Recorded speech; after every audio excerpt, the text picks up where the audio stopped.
นี่คือเป็นภาพตะเวนใกล้ตกดินอยู่บริเวณบ้านโคกศาสตร์ตำบลนาตาลอำเภอเตางอยในมื้อนี้บรรยากาศกะตะเวนใกล้สิตกเชียงท่ากาจากมือจะได้มื้อนี้ทำท่าคือฝนสิตกเลยตอนแรงใกล้ค่ำมื้อนี้ลูกค้าบางคำมาชมมาภาพบรรยากาศในบ้านผู้เจ้าเลยนี่คือเป็นบ้านโคกศาสตร์ตำบลนาตาลอำเภอเตางอยเลยคือทางตะเวนออกก็มืดพ้นมาแล้วเพียงตอนแรงมื้อนี้คาดว่าฝนสิตกเบิ่งแล้วนี่ เดี๋ยวไปทำให้ตรงนั้นก็เขียวครับแต่อันนี้เป็นหน้าว่านนะ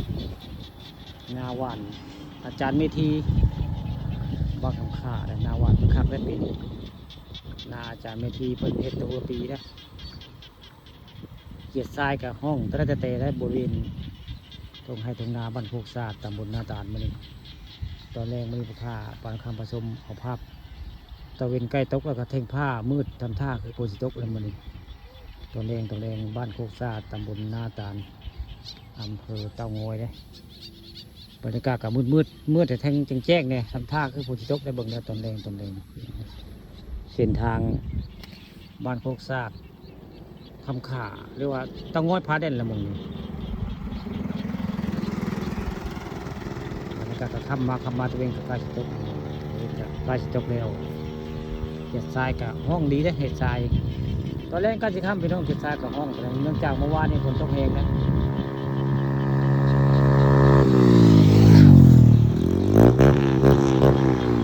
เมื่อวานนี้ฝนตกแห้งได้อยู่บ้านโคกศาสตร์ว่าในตำบลนาตาลเมื่อวานนี้ฝนตก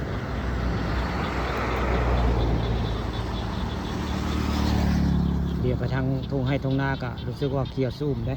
หน้าวาดกับเจ้าปีนคักปีนี้หวานถึงจังหวะไปงานนาเลยครับอันนี้นี่คือเป็นหน้าว่านของอาจารย์เมธีบ้านคำขาในหน้าพ้นดิบันโคกศาสตร์ไปอาจารย์เมธีประเทศก่อนในปีนี้ครับนาเป็นหน้าข้าให้ตำลังกับคักคือกันในปีนี้บรรยากาศกระตะเวนกับต่ำลงนะตะเวนกันได้ลงต่ำลงที่บริเวณบ้านโคกศาสตร์ตำบลนาตาลอำเภอเตางอยถ้าว่ามะเร็งอาจผลอาจจะตกก็มืดมาแล้วถึงภาคอะมืดมาแล้วทำท่าคือฝนสิตกเบิ่งแล้วนี่